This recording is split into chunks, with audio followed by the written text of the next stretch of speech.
A'udzu billahi minasyaitonir rajim. Bismillahirrahmanirrahim. Assalamualaikum warahmatullahi taala wabarakatuh. Alhamdulillah. Alhamdulillah alladzi ja'alal ilma bita'allumi wa arsala li ta'liminal anbiya. Wassalatu wassalamu ala asyrafil anam wa ala alihi wa ashabihil kiram. Rabbi israh li sadri wa yassir li amri wahlul 'uqdatam min lisani yafqahu qawli. Qala Allah Ta'ala fil Qur'anil Karim, bismillahirrahmanirrahim. Subhanaka la ilma lana illa ma 'allamtana innaka antal alimul hakim. Amma ba'd, ibu-ibu sekalian yang hadir majelis Husnul Khotimah yang dimuliakan oleh Allah Subhanahu wa taala.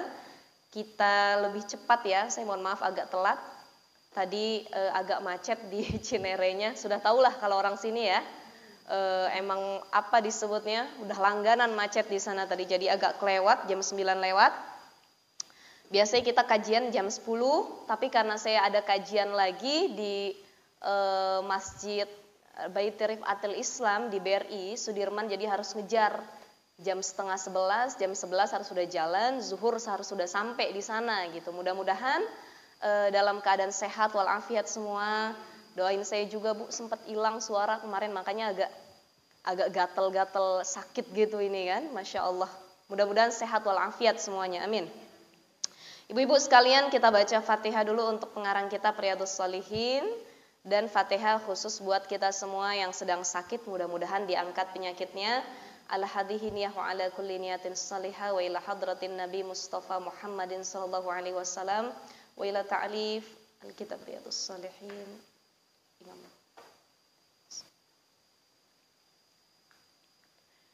Syai'un lillahi lahum al-Fatihah.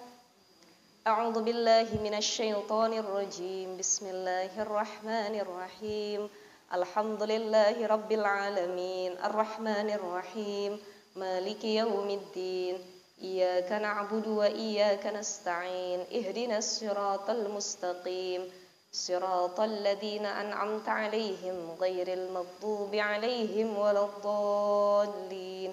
Rabbana ighfir lana wa liwalidayna amin. Ya. Kita lanjut di hadis yang ke-20.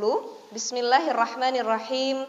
Wa qala an-nabiy sallallahu alaihi wasallam, bersabda Nabi sallallahu alaihi wasallam, inna 'idhamal jaza'i ma'a 'idhamil bala. Sesungguhnya besarnya pahala seseorang itu ma'a 'idhamil bala, tergantung dengan besarnya ujian yang dia dapatkan. Jadi kalau kita diuji oleh Allah Subhanahu wa taala dengan ujian yang luar biasa, bisa jadi ya pahala yang kita dapatkan, rahmat yang kita dapatkan dari Allah itu lebih besar dibanding orang-orang di sekitar kita. Ya, jadi setiap orang itu pasti diuji. Betul ya Bu ya? Mau yang muda, yang tua, yang kaya, yang miskin, ya, yang belum baligh, yang sudah baligh, yang sudah menikah, yang belum menikah gitu. Yang belum punya anak, yang sudah punya anak, masing-masing punya ujian. Kalau yang belum menikah, mungkin ujiannya untuk menahan hawa nafsunya. Ujiannya bagaimana menjaga dirinya untuk tidak masuk dalam jurang maksiat. Ya, itu berat ujiannya. Yang sudah menikah, ujiannya beda lagi. Apa ujiannya kalau orang sudah menikah? Pasangan. Jadi rumah tangganya diuji. Ngelihat pasangan bosen. Ya, ada aja yang dipertengkarin sama pasangan. Ada nggak yang bosen sama pasangan sendiri? Ada.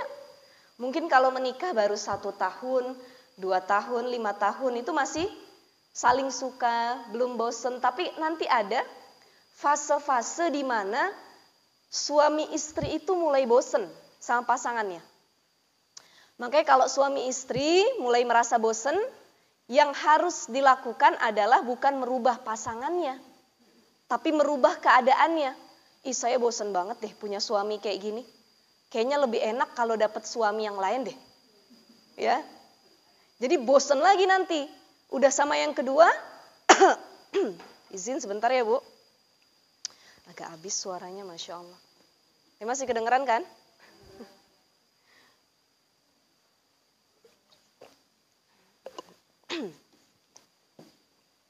Ya.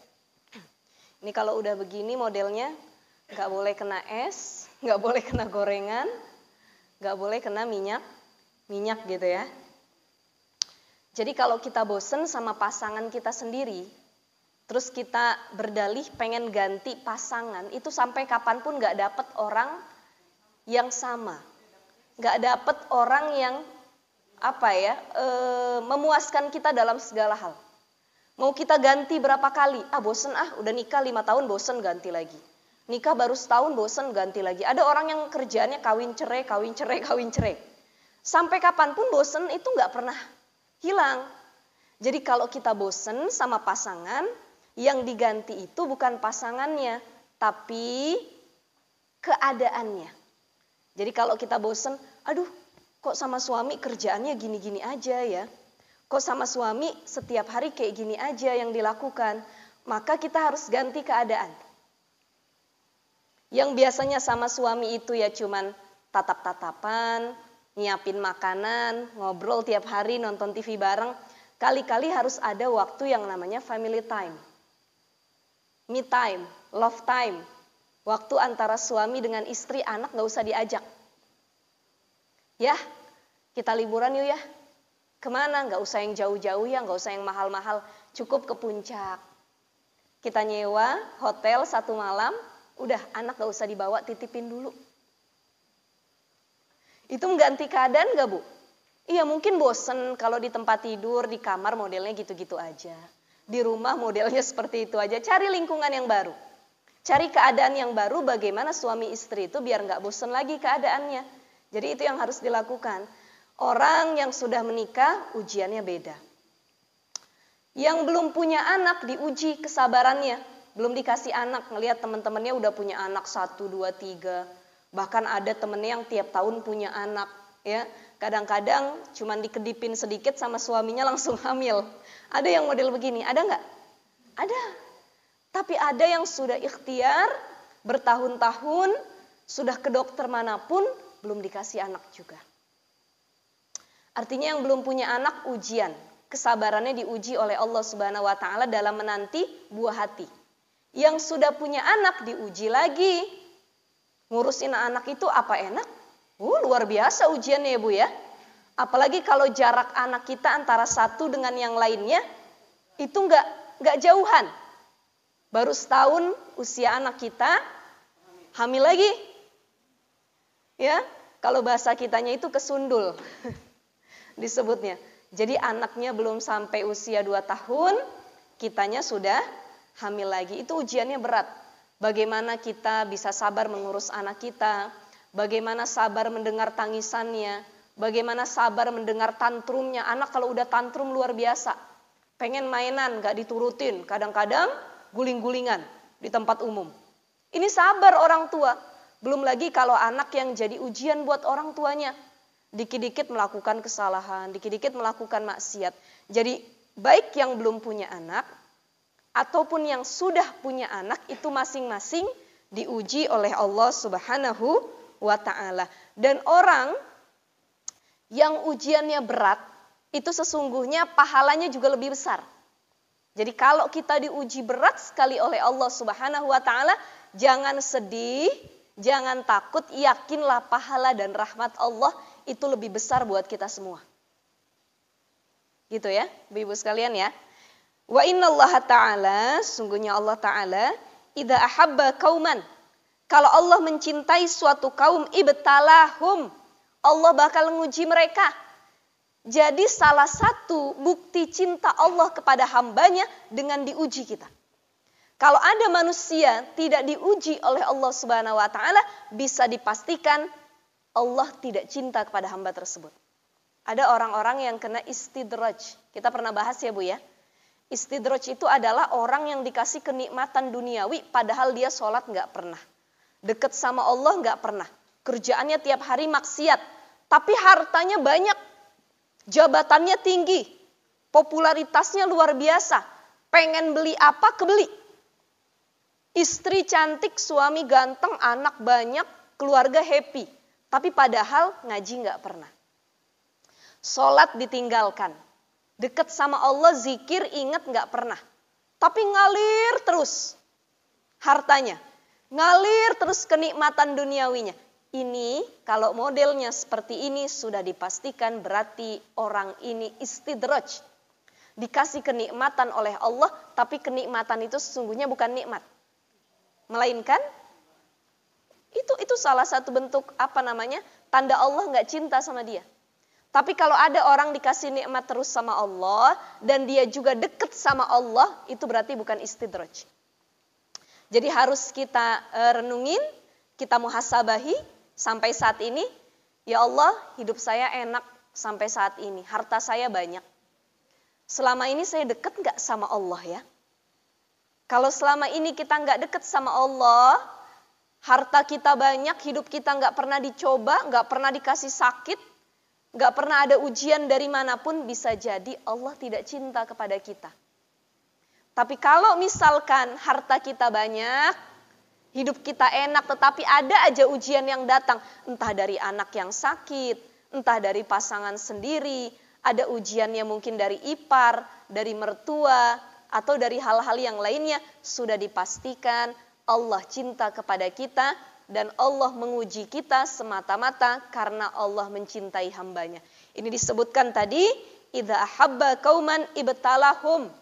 Jadi bukti cinta Allah kepada suatu kaum, kepada seseorang dengan menguji mereka. Ya.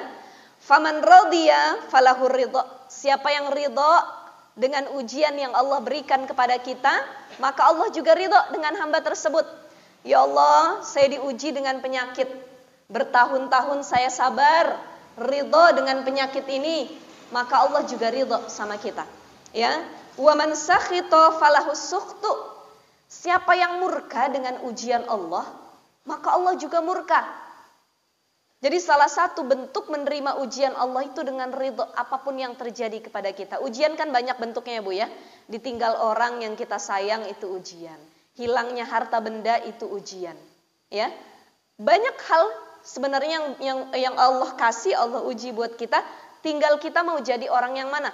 Yang dapat murkanya Allah atau dapat ridhonya Allah Subhanahu wa ta'ala. Rawahu Tirmizi wa qala hadisun hasan. Ini hadis hasan. Nah, kita beralih ke hadis selanjutnya. Ini kisah yang luar biasa.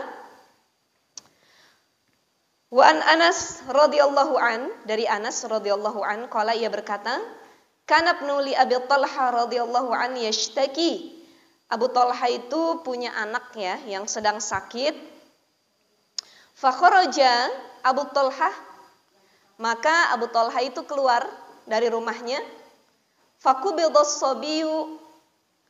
Di sini disebutkan kemudian ketika Abu Talha ketika Abu Talha itu pergi, ternyata fakubidas sabi, anaknya meninggal dunia. Jadi Abu Talha ini salah satu ayah yang sangat perhatian terhadap anak-anaknya. Salah satunya kalau dia mau pergi kerja, mau berdagang, mau ke masjid, itu dilihat dulu kondisi anaknya. Ada banyak laki-laki kadang-kadang yang gak aware sama anaknya Bu. Gak usah deh pas anaknya sakit. Kadang-kadang anaknya baru lahir, itu bangun malam, ada laki yang gak bangun sama sekali.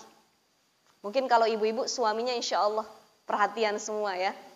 Ini yang bangun istrinya tiap malam. Ada laki-laki yang sama sekali ngedenger suara anaknya itu gak bangun sama sekali. Tapi kalau perempuan ini pekanya luar biasa, tinggi sekali. Gak usah nangis, anaknya bergerak dikit itu bayi, kadang-kadang kita bangun Bu. Oh udah kelihatan nih bergeraknya, kadang-kadang dia pup, buang air ataupun yang lainnya. Nah Abu Talha adalah salah satu sosok ayah yang sangat perhatian terhadap anaknya.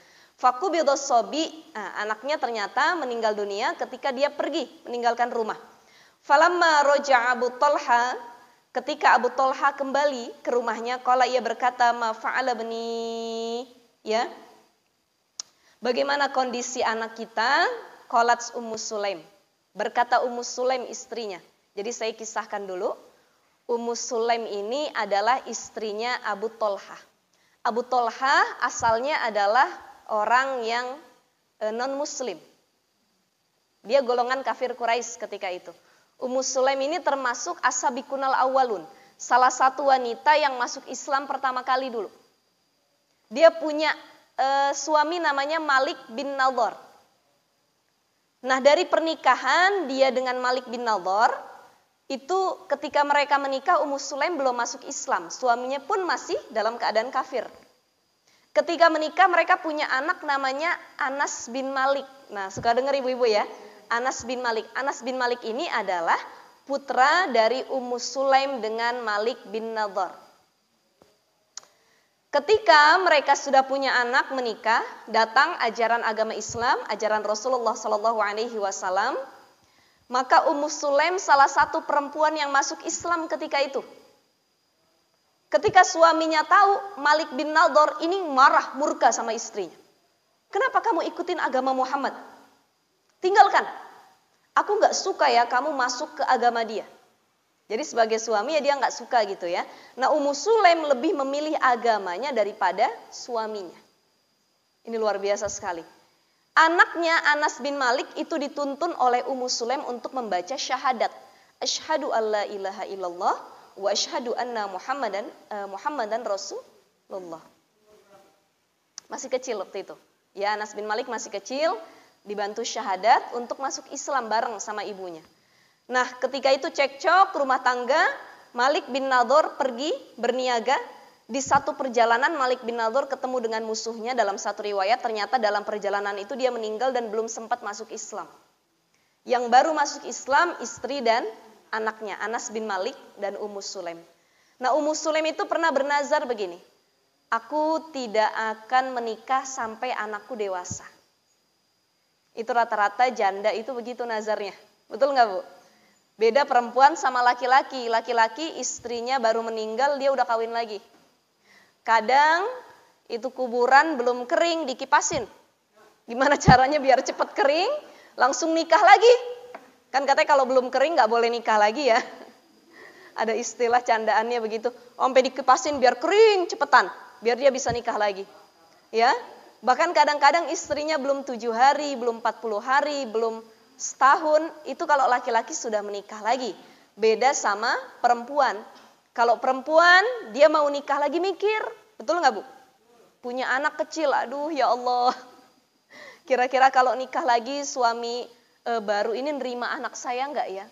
Makanya perempuan-perempuan yang dia ditinggal mati suaminya yang jadi janda ataupun karena cerai dengan suami sebelumnya, ketika nikah lagi dia berpikir begini, ya Allah, aku akan nikah lagi dengan catatan aku mencari suami yang bukan hanya cinta dengan diriku tapi juga dengan anakku.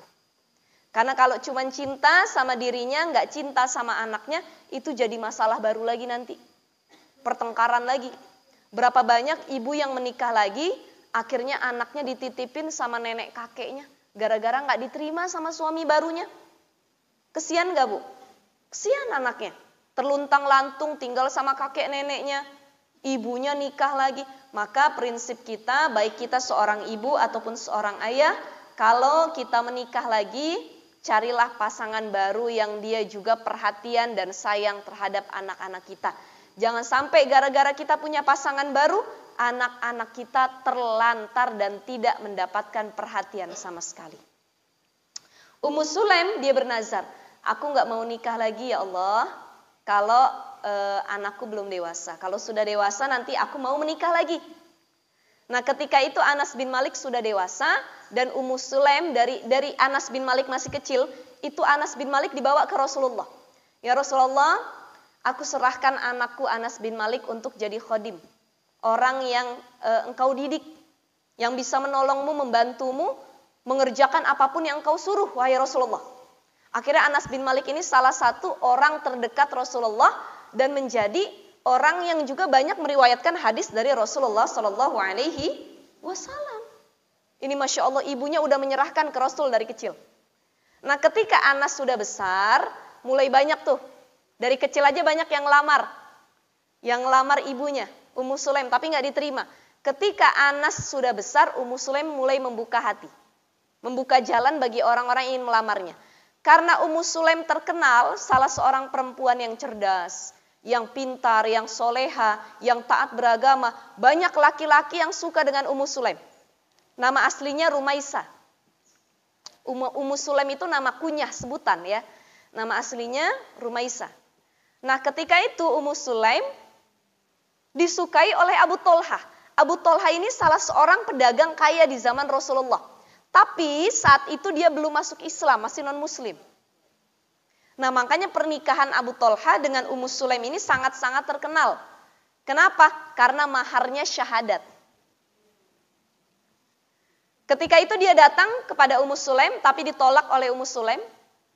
Aku tidak bisa menerimamu. Abu Tolha bingung. Kenapa dia nggak bisa menerima aku? Aku orang yang kaya, punya harta banyak, pedagang yang luar biasa. Sampai datang yang kedua kalinya, Ummu Sulaim mengatakan, oh iya, siap-siap. Sampai datang yang kedua kalinya, Ummu Sulaim mengatakan, aku akan menerimamu jika engkau rela untuk masuk Islam dan maharku yaitu dengan keislamanmu. Jadi Ummu Sulaim pengen mahar pernikahannya adalah Islamnya Abu Tolha. Apa yang terjadi? Kata Abu Tolha, bagaimana caraku untuk bisa masuk Islam? Kata Ummu Sulaim, silahkan datang kepada Rasulullah SAW. Datanglah Abu Tolha ke hadapan Rasul. Kata Rasul yang sedang berbincang dengan para sahabat, wahai sahabat, lihatlah ada Abu Tolha datang. Matanya memancarkan keinginannya untuk masuk Islam, kata Rasulullah. Jadi niatnya bukan karena perempuan saja, tapi karena hatinya juga pengen masuk Islam. Ya, datang dibimbing oleh Rasul, masuk Islam, barulah Abu Tolha dengan Ummu Sulaim menikah. Dan maharnya bukan perhiasan, bukan yang lainnya, tapi maharnya adalah syahadat Islamnya Abu Tolha. Masya Allah, luar biasa sekali ini ya. Ini luar biasa, mudah-mudahan banyak perempuan-perempuan zaman sekarang yang seperti itu. Karena kebanyakan zaman sekarang perempuan kalau dia suka sama non-muslim, dia yang ikut agamanya. Ya. Makanya kalau misalkan ada laki-laki non-muslim suka sama anak kita, ya boleh-boleh saja dengan catatan dia harus mengikuti agama kita Islam. Bukan kita yang ikut agama dia. Kalau memang tidak ada yang mau mengalah salah satunya, ya udah, di-cut aja, diakhirin hubungannya. Jangan sampai kita menggadaikan akidah ataupun agama kita. Toleransi boleh, tapi dalam hal akidah itu dilarang dan tidak diperbolehkan. Ummu Sulaim nikah sama Abu Tolha, punya anak. Nah, anaknya ini yang meninggal. Ya. Kita lanjut. Wahia ummus sobi wa askanu makana faqarrabat lahul asya'a fata'asya thumma asaba minha. Kemudian istrinya Ummu Sulaim itu menghidangkan makanan, ya. Kemudian setelah selesai makan, istrinya berkata, kuburkanlah anak itu. Nah, begini kisahnya. Jadi ketika Abu Tolha itu pulang, kan dia nanya nih Bu, namanya suami ya, pulang dari masjid, bagaimana keadaan kondisi anak kita? Kata Ummu Sulaim, dia sudah tenang, ya. Askanu makana faqarrabat lahul asya. Dia udah tenang di kamarnya. Ya, enggak usah diganggu, nanti kalau diganggu dia bangun, kata istrinya.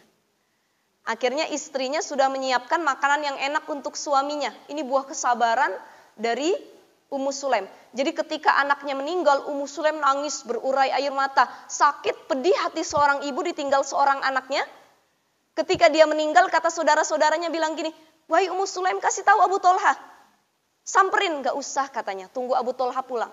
Biar hati dia tenang, biar hatiku yang sakit saja katanya. Aku yang sabar, biar, gak apa-apa kata Ummu Sulaim. Nah ketika itu kata saudara-saudaranya, apa kita harus mengasih tahu ke Abu Tolha? Kata Ummu Sulaim bilang, gak usah, kalian keep silent aja, diem semuanya, gak usah ada yang ngomong. Biar aku yang menyampaikan langsung ke Abu Tolha nanti kalau dia sudah sampai di rumah. Pulang Abu Tolha, disiapkan, dihidangkan makanan oleh Ummu Sulaim, sudah kenyang suaminya makan, kata Ummu Sulaim, mandilah Abu Tolha.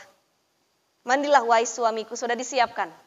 Ketika sudah selesai mandi, Ummu Sulaim berdandan cantik menggoda suaminya, dilayani suaminya di dalam kamar sampai suaminya puas.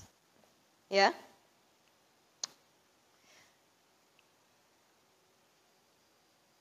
Jadi ini salah satu bentuk kesabaran dari Ummu Sulaim.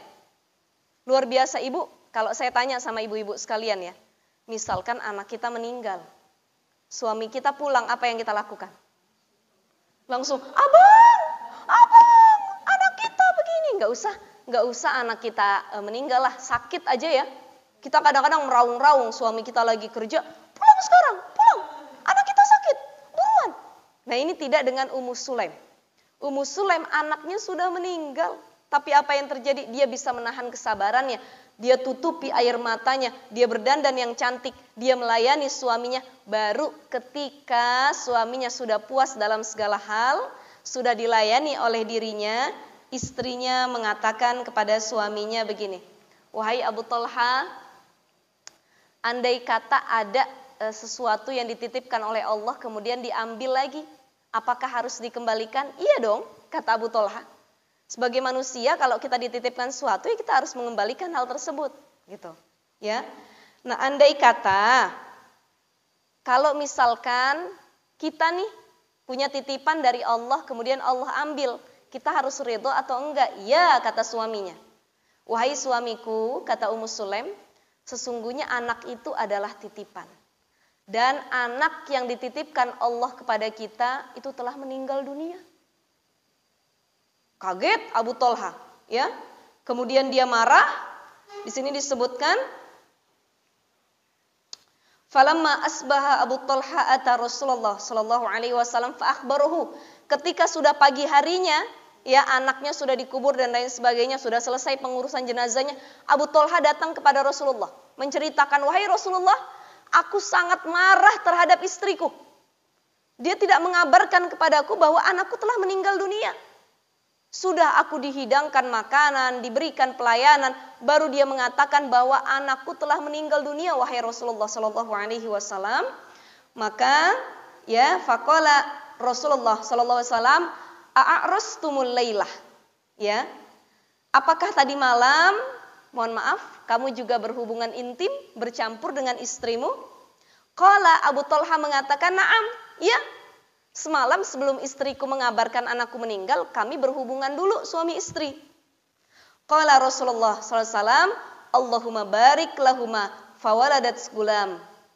Rasul mengatakan, wahai Allah, dia berdoa, karuniakanlah pasangan suami istri ini. Fawaladat gulaman, setelah itu gak lama istrinya hamil. Karena berkat doa Rasulullah SAW, dan Rasul sangat takjub dengan kesabaran Ummu Sulaim. Ini yang doain langsung Rasul. Makanya kalau kita dapat musibah, ada doa yang harus kita baca. Apa doa itu? Silahkan dicatat. Allahumma ajirni fi musibati. Allahumma ajirni fi musibati. Ya. Allahumma ajirni fi musibati. Sudah dicatat? Doa ketika mendapat musibah, baik musibahnya kehilangan orang yang disayang atau harta atau apapun, silahkan baca doa ini. Allahumma ajirni fi musibati wakhlufli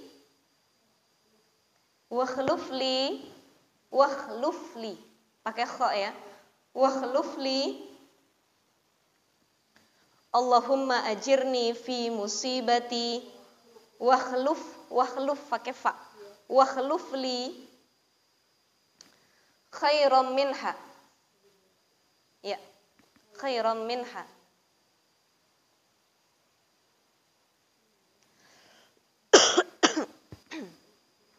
Wakhlufli khairam minha. Allahumma ajirni fi musibati wakhlufli khairam minha. Bareng-bareng ibu-ibu. Allahumma ajirni fi musibati wakhlufli khairam minha. Ya. Ya, ini dulu doa yang dibaca oleh Ummu Salamah ya. Istrinya Rasulullah SAW ketika ditinggal oleh suaminya. Suaminya juga orang yang baik, orang yang soleh, mati di medan perang. Ternyata dia baca doa seperti ini dan digantikan suami yang baru dengan Rasulullah Sallallahu Alaihi Wasallam. Dapat suaminya nggak kaleng-kaleng, bukan yang lain-lain, nggak lebih, maksudnya derajatnya tidak di bawah suaminya yang dulu, tapi malah lebih tinggi dari suaminya yang terdahulu. Langsung dikasih oleh Allah penggantinya Rasulullah Sallallahu Alaihi Wasallam. Maka ibu-ibu di sini kalau yang udah mungkin nggak ada suaminya, baca doa ini. Insya Allah digantikan lagi. Digantikan lagi nanti dengan yang lebih baik ya. Lebih solih, lebih baik, lebih pengertian, lebih setia insya Allah. Allahumma ajirni fi musibati wa khlufli khairam minha. Ya Allah, berilah pahala dengan musibah yang menimpa terhadap diriku, ya, dan gantikanlah bagiku dengan sesuatu yang lebih baik daripada hal tersebut, ya. Hal yang meninggalkan kita, hal yang kita kehilangan terhadap hal tersebut. Jadi minta sama Allah dikasih yang lebih baik lagi, baik itu harta, pasangan, jabatan, ataupun yang lainnya, minta yang terbaik oleh Allah Subhanahu wa ta'ala. Berkat kesabaran dari Ummu Sulaim, alhamdulillah apa yang terjadi, Allah gantikan, diberikan lagi Ummu Sulaim kehamilan dan dia dapat anak. Makanya punya anak dari suami yang terdahulu, satu Anas bin Malik, yang kedua adalah anak yang keduanya ini juga ditahnik oleh Rasulullah sallallahu alaihi wasallam. Ya, fawaladat gulaman faqala li Abu Talha. Ya, Abu Talha mengatakan, ihmilhu hatta ta'ti bihin nabi. Ya, kalau anak itu nanti lahir, langsung bawa ke Nabi sallallahu alaihi wasallam. Wa ba'atsa ma'ahu bitamarat. Dan Abu Talha ketika bawa anaknya ke hadapan Rasul itu membawa 1 biji kurma, ya. Dan disinilah Rasulullah mentahkik, ya. Ya, jadi mentahkik itu adalah Rasulullah makan, ngunyah kurmanya, dikeluarin, kemudian dimasukin ke mulut anaknya itu, ya, ke langit-langitnya, ya. Jadi ditaruh ke area mulut ataupun langit-langit anak tersebut. Masya Allah, ini yang langsung tahnik Rasulullah. Kita kalau ditahnik oleh guru, ulama, kiai aja senangnya bukan main. Ini yang tahnik langsung Rasulullah sallallahu alaihi wasallam.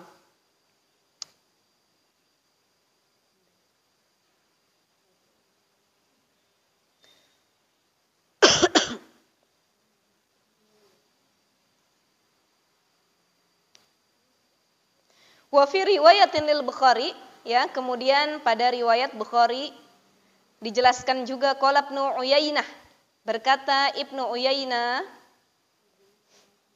faqala, ia berkata, rajulun minal ansor, ya, ada seorang sahabat dari Ansor, faroaitu tis'ata auladin, maka aku melihat ada 9 anak, ya, kulluhum, mereka semua qad qara'ul Qur'ana, sudah menghafal Quran, gitu, ya.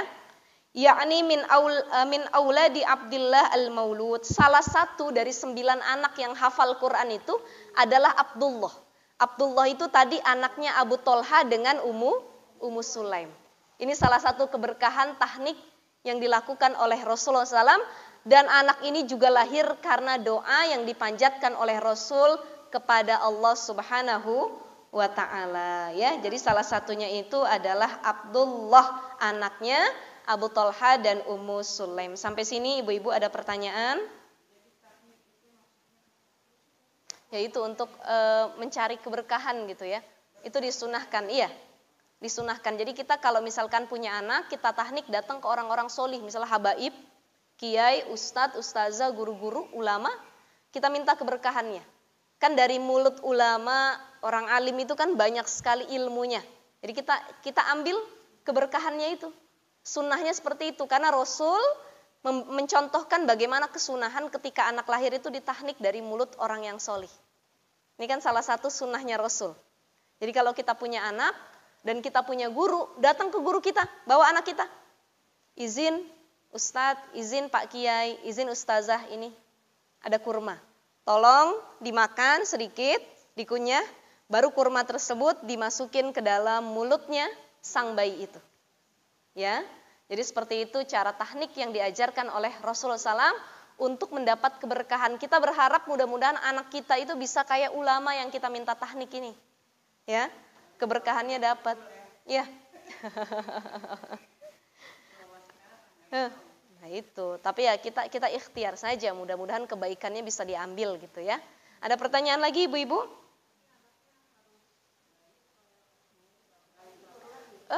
Baru lahir lebih bagus, tapi kalaupun anak kita sudah besar itu juga nggak apa-apa. Misalkan sudah balita atau dia sudah usia 1 tahun, 2 tahun, ya, bayi itu juga nggak apa-apa. Nggak harus baru lahir.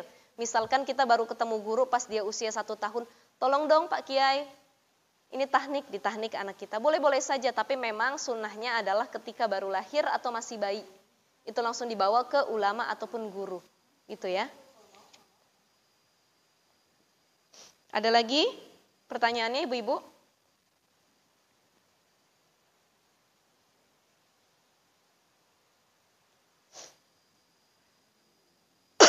Ada lagi pertanyaan?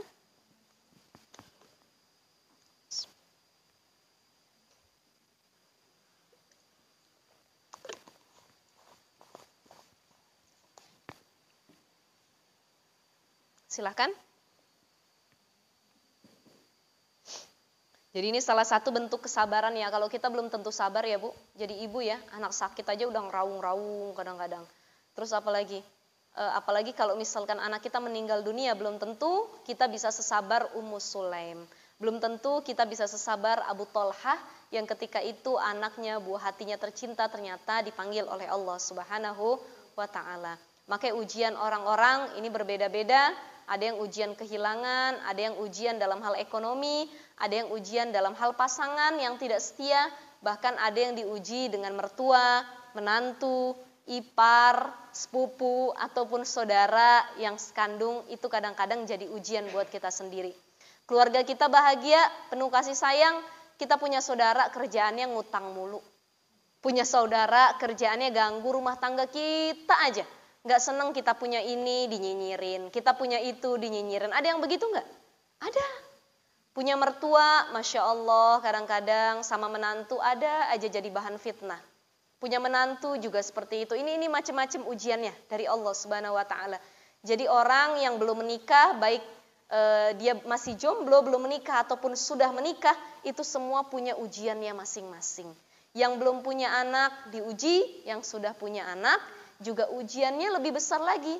Ya, jadi masing-masing jangan pernah menganggap hanya kita yang diuji. Sesungguhnya yang diuji adalah keseluruhan. Kalau ujian kita lebih besar daripada yang lain, berarti di sini bisa kita pastikan Allah sangat mencintai kita sebagai hambanya. Baik, satu hadis lagi ibu-ibu karena sudah jam 10 ya. Wa Nabi Hurairah radhiyallahu an, dari Abu Hurairah radhiyallahu an, anna Rasulullah sallallahu alaihi wasallam qala, ia berkata, laisa syadid, ya hadis kedua-dua ya, karena yang tadi itu masih pengulangan hadisnya ya. Laisa syadidu bisur'ati, yang dikatakan orang yang kuat, orang yang hebat, ya, bukanlah orang yang menang bergulat. Ya, laisa syadidu bisur'ati. Jadi orang yang pandai bergulat, pandai berantem, pandai pukul-pukulan, itu bukan orang yang kuat. Itu cuma sok kuat, sok keren yang begitu modelnya. Ya, innamasyadidu alladzi yamliku nafsahu 'indal ghadab. Orang yang kuat dikatakan dalam hadis ini adalah orang yang dapat mengendalikan dirinya ketika sedang marah. Sabar ketika marah. Ada orang ngejek kita, fitnah kita, ngejelekin kita, ngatain kita. Kalau kita lawan dengan kemarahan, berarti kita kalah. Tapi kalau kita sabar dengan apa yang orang lain berikan perlakuan buruk kepada kita, berarti kita menang. Itulah yang disebut dengan orang yang kuat. Ya, laisa syadidu bisur'ati, innamasyadidu alladzi yamliku nafsahu 'indal ghadab. Dikatain, alhamdulillah sabar. Miskin banget loh katanya. Alhamdulillah, yang penting masih bisa makan. Suami lu jelek banget ya, alhamdulillah yang penting setia. Ada yang ganteng soalnya tapi enggak setia. Anak-anak lu jelek banget ya, alhamdulillah masih dikasih anak. Berapa banyak orang yang menantikan pengen punya anak, ya. Ada juga yang punya anak tapi anaknya ternyata punya kekurangan, kena sindrom dan lain sebagainya. Kita walaupun anak kita yang enggak cakep-cakep banget, alhamdulillah dikaruniakan anak. Gitu ya. Dikatain lagi dengan banyak hal, cukup kita sabar. Jadi orang yang kuat adalah dia mampu menahan amarahnya. Kalau kita lagi marah dalam keadaan berdiri, maka duduk. Kalau kita masih marah juga dalam keadaan duduk, terlentang. Tiduran. Jadi kalau lagi marah dalam keadaan berdiri nih, ini kan lagi berapi-api ya, cepat-cepat duduk untuk nenangin diri kita. Astaghfirullahaladzim, astaghfirullahaladzim. Kalau duduk masih marah juga, masih kesel juga, cepat-cepat untuk terlentang. Kalau terlentang masih marah juga, miring. Kalau miring masih marah juga, langsung buru-buru ke kamar mandi. Ambil air wudhu. Kalau habis wudhu masih marah juga, buru-buru sholat sunnah wudhu. Kalau habis sholat sunnah wudhu masih marah juga, sholat sunnah taubat. Ya Allah, astagfirullahaladzim. Biasanya kenapa kalau orang marah itu disuruh cepat-cepat berwudhu? Karena air itu kan dingin, marah itu kan panas. Jadi yang dingin harus meredakan yang panas. Cepat-cepat berwudhu, meredakan hati kita. Ya, pokoknya kalau suami macam-macam ngeselin, langsung istighfar, duduk. Ya, itu salah satu yang diajarkan oleh Rasulullah Shallallahu Alaihi Wasallam. Jadi menahan marah ini susah nggak Bu? Susah nggak? Kadang-kadang kita perempuan yang lebih buruknya lagi, kalau sudah marah yang keluar dari mulut itu adalah perkara-perkara yang buruk. Perempuan ini mulutnya dua. Bahkan dikatakan oleh ahli neuroscience ya, perempuan ini dalam satu hari bisa mengeluarkan kata-kata kisaran 17.000 sampai 20.000 kata. Laki-laki paling banyak cuma 10.000 kata. Makanya itu kenapa laki-laki nggak banyak omong dibanding istrinya. Nah istri di rumah kalau udah diem aja nggak ngomong berarti tandanya lagi sakit. Karena kalau istri yang sehat dia bawel, omongannya banyak. Mandiin anak, ngomongnya banyak. Adik mandi ya, enak pakai sabunnya apa? Rasa stroberi, wangi harum. Sikat gigi dulu rasanya jeruk, enak, seger, udah cakep, ulu. Tuh mama tuh, kalau mandiin anaknya, betul nggak? Tapi kalau misalkan bapaknya suruh mandiin anaknya, mandiin aja. Nggak ada yang terucap satu kata pun. Kelar anaknya kelar. Emaknya nggak cukup sampai situ, pakein baju pun ada omongannya. Pakai baju Barbie, cantik, warna pink, iya. Nah itu perempuan. Jadi perempuan kalau dia kurang berucap dalam satu hari, diem aja tandanya lagi sakit, baik sakit hati maupun sakit fisik. Karena fitrahnya manusia ataupun perempuan tersebut itu lebih bawel daripada laki-laki. Amin, doain ya Bu, mudah-mudahan ya Bu ya. Insya Allah langsung kembar dikasihnya nih. Jadi begitu ya, perempuan lebih banyak ngomong daripada laki-laki. Inilah kenapa perempuan kalau marah, seringkali yang keluar dari ucapannya adalah kata-kata yang tidak baik. Jadi hati-hati sebisa mungkin ketika marah kita manage apa yang keluar dari lisan kita. Karena doa ibu itu seperti doa Rasul kepada umatnya. Kadu'ai Rasul ala ummati. Rasul kalau doa kepada umatnya mustajab. Ibu kalau doa sama anaknya, sama suaminya itu juga mustajab. Hati-hati. Kesel sama suami kita doain. Bener-bener lo ya jadi laki. Mudah-mudahan besok di PHK dari kantor. Dipecat lakinya. Kita yang gak dikasih uang belanja. Siapa yang ngedoain? Istrinya, gara-gara lagi marah. Makanya kalau marah tetap bijak. Sebisa mungkin doain yang baik. Ya Allah bang, ngeselin bener jadi orang, mudah-mudahan besok gajinya ditambahin deh naik. Ini kan bagus doa istri, jabatannya ditaikin gitu ya.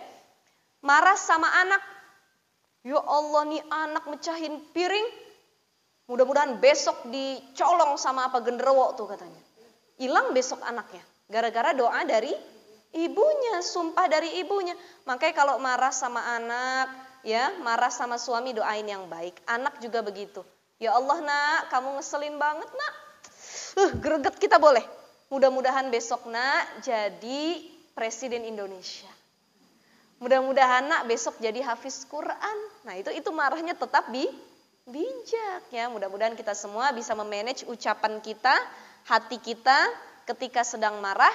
Jangan sampai kalau kita marah mendoakan yang tidak baik, terlebih kepada pasangan dan anak kita sendiri. Kepada orang lain saja kita nggak boleh doain yang buruk. Ingat nggak Bu, Rasul ketika dilempar batu oleh penduduk Taif, ya, dilempar batu, kayu sampai berurai darah dari tubuh Rasul. Marah ini malaikat, di sekelilingnya ada malaikat penjaga gunung, ya. Dan malaikat-malaikat yang lainnya datang berkata kepada Rasul, wahai Rasul, aku sangat sakit hati melihat kekasih Allah diperlakukan seperti itu oleh mereka. Bolehkah wahai Rasul, gunung ini aku timpakan kepada penduduk Taif? Apa kata Rasulullah SAW? Jangan. Malah Rasul mendoakan kebaikan kepada mereka, Allahumma hdi qaumi fa innahum la ya'lamun. Ya Allah, beri petunjuk kepada kaumku karena mereka adalah orang yang tidak mengetahui.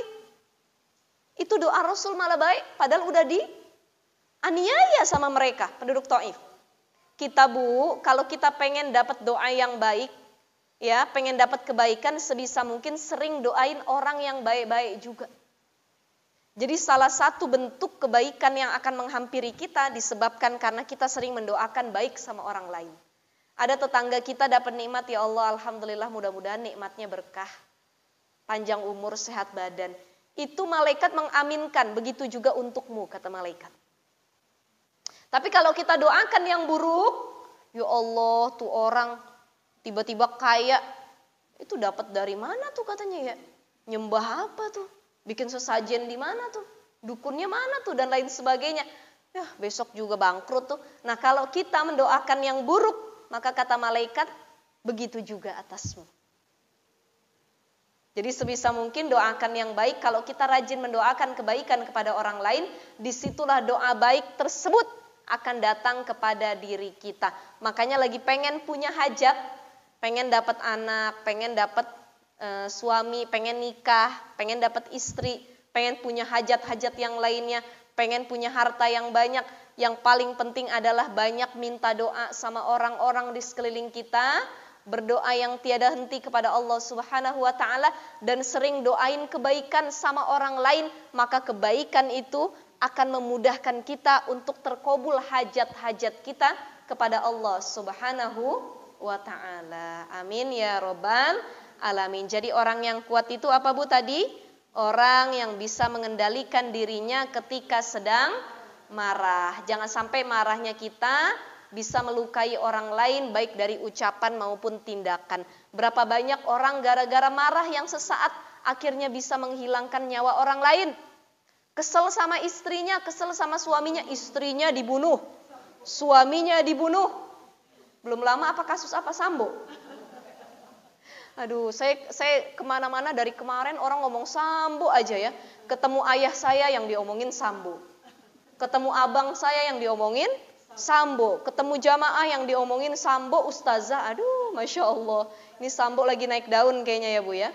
Sambo marah sedikit, hilang nyawa orang lain tuh ya. Ya kita doakan mudah-mudahan dapat keadilan ya dari korbannya Bu. Jangan sampai marah kita menghilangkan nyawa orang lain, apalagi pasangan kita sendiri. Berapa banyak istri yang dimutilasi sama suami? Ada nggak? Banyak nggak beritanya? Gara-gara suami cemburu, gara-gara masalah sepele istrinya dimutilasi, istrinya dibunuh, ada yang dimasukin dalam koper, dibuang ke sungai. Ya, itu kayaknya akalnya udah hilang, benar-benar hilang, dikuasai oleh setan itu, nafsunya udah memuncak.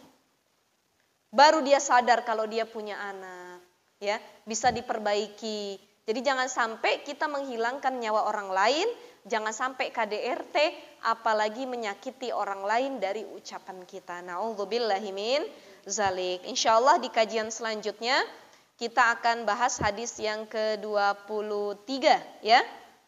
Ya, hadis yang ke-23 dan lain sebagainya. Ini juga masih tentang bab sabar ya, bagaimana kita harus mengamalkan sifat sabar dalam keadaan apapun. Itu nanti dicontohkan oleh Rasulullah SAW dalam hadis ke-23, ke-24 dan lain sebagainya. Hari ini kita belajar dari kisah Abu Thalhah dan Ummu Sulaim yang kehilangan anaknya, tapi berkat kesabaran dan keridhoannya ya, dengan ujian yang Allah timpakan kepada mereka, alhamdulillah Allah gantikan dengan anak yang solih, Abdullah, dan dia salah satu menjadi golongan Ansor yang hafal Quran 30 juz di antara 9 orang yang disebutkan tadi. Mudah-mudahan ibu-ibu yang sedang diuji, kita semua diberi kesabaran oleh Allah Subhanahu wa taala. Allah panjangkan umur kita, sehatkan badan kita, disabarkan kita dalam ketaatan, disabarkan kita dalam menahan diri dari kemaksiatan, karena sabar itu banyak bentuknya. Ada sabar ketika menjalani ketaatan. Laksanain sholat harus sabar enggak? Iya kan? Padahal sholat cuma 5 menit, 10 menit kelar. Tapi beratnya luar biasa, apalagi kalau sholatnya sholat isya nonton sinetron. Waduh, ntar dulu deh nunggu iklan gitu ya. Sholatnya sholat subuh, enak banget rasanya tidur. Tapi sudah azan, as-sholatu khairum minan naum. Sholat itu lebih baik daripada tidur. Kita dengernya, udah deh, ntar aja deh, tidur lagi deh. Enak banget narik selimut, apalagi pakai AC dan lain sebagainya. Itu juga ujian terhadap ketaatan. Kita harus lebih sabar menjalankan ibadah. Puasa 30 hari berat, harus sabar. Haji ya, pada prosesinya harus lebih sabar. Jadi itu kesabaran dalam ketaatan. Yang kedua ada kesabaran dalam kemaksiatan, artinya kita sabar untuk tidak melakukan maksiat. Zina itu enak, minum khamr itu enak, ngambil harta orang lain itu enak. Ya, melakukan berbagai kemaksiatan itu enak, tapi harus kita tahan untuk tidak melakukannya. Itulah yang disebut dengan sabar dalam mencegah diri untuk melakukan kemaksiatan. Ya, wallahu a'lam bishawab. Ibu-ibu, mari sama-sama baca Fatihah lagi. Mudah-mudahan sehat walafiat semua. Allah panjangkan umur kita, sehatkan badan kita, diampuni dosa-dosa kita, dijadikan anak-anak kita anak-anak yang solih dan solihah, dijadikan keturunan kita para penghafal Quran, anak-anak yang senantiasa berbakti kepada Allah dan Rasul-Nya. Dan insya Allah apapun hajat kita yang kita minta kepada Allah Subhanahu wa ta'ala, Allah kabulkan segala hajat niat baik kita. Ala hadhihi niyah wa ala kulli niyatin salihah wa ila hadratin Nabi Mustafa Muhammadin sallallahu alaihi wasallam. Syai'un lillahi lahum al-Fatihah. A'udzu billahi minasy syaithanir rajim. Bismillahirrahmanirrahim. Alhamdulillahi rabbil alamin. Ar-Rahmanir Rahim. Maliki yaumiddin. Iyyaka na'budu wa iyyaka nasta'in. Ihdinas siratal mustaqim. Siratal ladzina an'amta 'alaihim ghairil maghdubi 'alaihim waladdallin. Rabbana ighfir lana wa liwalidayna amin. Agak bindang suara saya Bu ya, kedengarannya. Ya, terima kasih ibu-ibu sekalian. Mari kita baca doa kafaratul majelis. Subhanakallahumma wa bihamdika nasyhadu an la ilaha illa anta nastaghfiruka wa natubu ilaik. Billahi taufiq wal hidayah. Wassalamualaikum warahmatullahi wabarakatuh.